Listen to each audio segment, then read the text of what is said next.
Assalamualaikum, selamat pagi. Kasus Vina. Ada apa dengan kasus Vina? Sebenarnya kasus seperti itu tuh banyak terjadi. Saat publik mengetahui soal kasus Vina itu lewat sebuah film, akhirnya semua orang tergiring untuk mengetahui bagaimana sebenarnya. Dan soal ini ternyata juga menyangkut kredibilitas kepolisian. Mau diakui atau tidak, terpaksa itu mengenai kredibilitas kepolisian. Kita tunggu saja aksinya nanti, apakah kasus ini clear atau tidak. Di sini saya tidak akan membahas soal Vina yang itu, tapi Vina-Vina yang lain. Sebenarnya ya, di Indonesia ini kasus semacam itu banyak sekali. Cuman beda versi, beda nasib. Sangat banyak, dan itu menimpa anak-anak perempuan.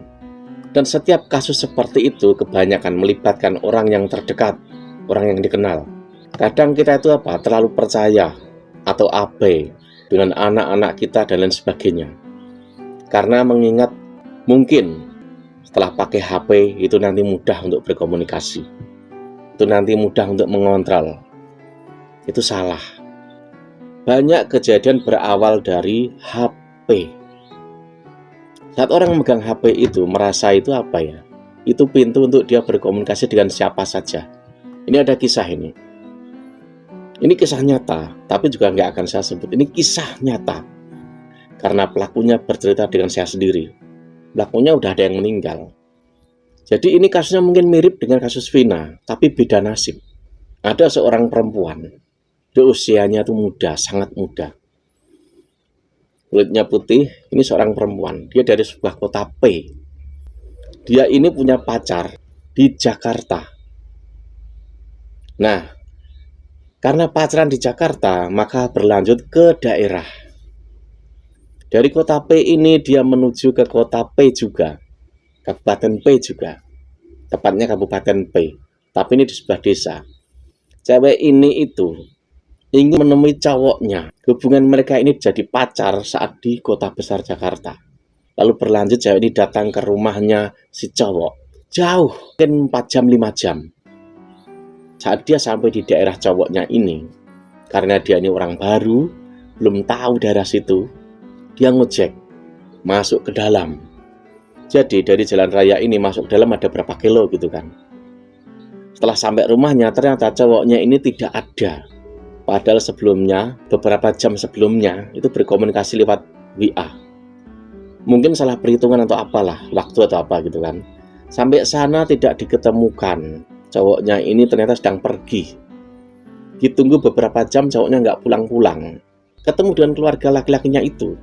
Setelah sore, cewek ini ternyata mau pulang. Dicegah oleh keluarganya yang laki ini.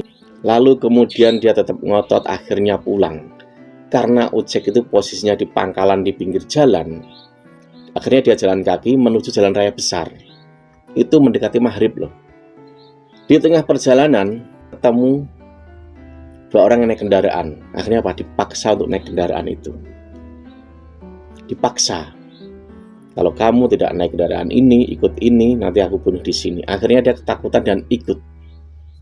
Akhirnya apa yang terjadi? Dia dibawa ke tempat sebuah warung. Warung itu dulu tuh tempat prostitusi gitu loh. Dia di situ akhirnya dia diperkosa, tahu gak? Menangis itu ceweknya itu. Berapa yang merkosa? Tidak hanya 1-2 orang, bayangin saja. Padahal cewek ini benar-benar awalnya bermimpi ketemu dengan pacarnya. Berakhir seperti itu. Akhirnya malam-malam cewek ini dibawa lagi pergi kemana? Ke sebuah tempat yang bisa dibilang kalau siang itu ramai, sebuah pasar gitu kan, tapi kalau malam sepi.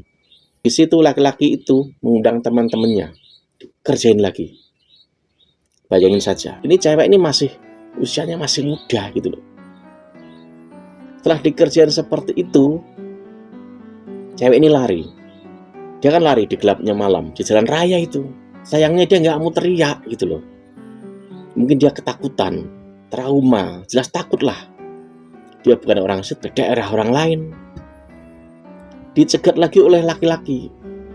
Ternyata cowok-cowok ini kenal dengan orang itu. Akhirnya dibawa masuk lagi. Nah, di situ lebih banyak lagi. Anda tahu, dikerjain sampai pagi. Dia ditaruh di atas meja yang besar gitu. Kasihan nasibnya itu. Kerjain sampai pagi. Singkat cerita, cewek ini hanya dikasih uang nggak seberapa, disuruh pulang. Dihantar sampai nyegat bis itu. Padahal pas malam-malamnya dia itu dibawa salah satu laki-laki itu untuk dimandiin. Karena mungkin bekasnya orang banyak. Dimandiin, dibawa keliling. Keliling kemana? Entah beli jajan atau apa. Cewek ini karena saking takutnya ya, dia nggak mau teriak. Padahal kalau dia mau teriak saat dia dibawa ke sebuah kecamatan, pasti akan aman gitu loh. Saat dia mau teriak, mungkin karena dia takut. Bawa lagi ke sana. Dikerjain, digilir. Masya Allah, itu terjadi betul itu. Entah sekarang gimana nasibnya perempuan itu. Entah dia pulang itu hamil atau apa, saya nggak tahu. Tapi yang jelas yang cerita itu pelaku. Pelakunya udah mati. Itu masih muda. Masya Allah. Orang-orang datang itu juga lewat apa? Lewat WA. Tahu nggak? Teman-temannya diundang. HP. Cewek itu juga komunikasi awalnya juga lewat HP dengan cowoknya. Nggak tahu nasibnya akhirnya bagaimana. Tapi itu terlanjur terjadi. Nah, dengan cerita ini paling tidak, sebagai orang tua harus punya kuasa penuh. Ada juga nih berita baru nih, saya baca ini. Dari akunnya Gus Ulil Absar Abdallah. Darurat anak gadis hilang. Ini anaknya seorang tokoh Lakpesdam, hilang baru pada Selasa 4 Juni 2024. Dan kasus-kasus semacam ini saya yakin banyak. Tapi semoga dia ini tidak mengalami hal yang menyakitkan. Ya paling tidak mungkin ngambek lah ke rumah kakeknya, ke rumah temennya atau apa. Yang pokoknya yang aman. Semoga ketemu. Tetapi yang terjadi di luar sana itu banyak aneka macam. Bahkan ada juga orang kerja pabrik itu juga terjadi sama kok. Kerja pabrik masih muda, akhirnya ditemuin di mana? Di Jawa Timur. Di sebuah rumah kosong. Dia seperti orang agak gila gitu. Entah apa yang terjadi. Itu terjadi betul. Dan saya tahu orangnya yang mengalaminya itu. Kasihan loh.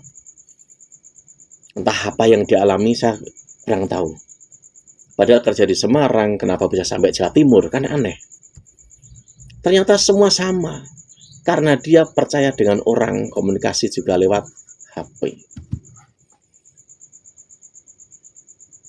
Nah, paling tidak, ini ada sebuah saran. Entah ini bermanfaat atau tidak. Jangan sampai terjadi fitnah-fitnah yang lain. Pokoknya kita harus banyak berdoa yang baik. Untuk adik kita, saudara kita, anak kita, dan lain sebagainya. Paling tidak apa? Kita mengawasinya begini, paling tidak. Saya nggak menggurui, tapi paling tidak. Ini dari beberapa macam saya analisa, saya amati. Dari berbagai macam saya dulu itu juga pernah servis HP orang. Kan banyak hal di sana. Intinya jika kalian punya anak, entah perempuan, entah laki, kalian harus punya kuasa penuh dengan HP-nya. Kalian harus punya kuasa penuh dengan HP-nya. Kalian memberi HP kan? Harus bertanggung jawab, mengecek, mensidak HP anak. Kalau bisa setiap malam saat dia tidur. Dan Anda harus paling tidak memberitahu dia, saya punya hak membuka HP-mu. Itu harus jika ingin aman. Walau itu nggak jamin, tapi itu paling tidak. Semua itu berawal dari komunikasi. Harus. Jangan takut dibilang melanggar HAM, nggak ada urusan. Saat kalian memberi anak HP Anda harus punya hak kuasa penuh. Sangat salah jika tidak punya kuasa untuk membuka HP-nya. Banyak kasus, banyak kejadian, tidak hanya seperti Vina. Macam-macam yang terjadi. Ini saya beritahu ya, laki-laki itu biasanya anak perempuan itu misalkan punya teman atau apa. Laki-laki biasanya itu lebih kurang ajar jika ngobrol lewat WA. Biasanya. Lebih berani, lebih kurang ajar. Jadi setiap malam jika kalian punya anak perempuan, punya anak laki-laki juga bisa. Kalian harus melakukan sidak HP. Itu harus. Nggak masalah kalian yang beri harus tanggung jawab gitu loh. Paling tidak itu sebagai pengawasan. Biar dia juga tahu ternyata bapak saya, kakak saya selalu melihat HP saya. Jadi dia nggak bisa macam-macam. Kedua, Anda harus tahu emailnya dan passwordnya. Karena apa? Peluang banyak terjadi juga bisa dari game. Teman-teman game terutama itu. Itu bisa. Mereka ngobrol di game itu bisa. Janjian ketemu bisa. Kalian harus punya passwordnya, emailnya. Karena itu penting untuk bisa buka game.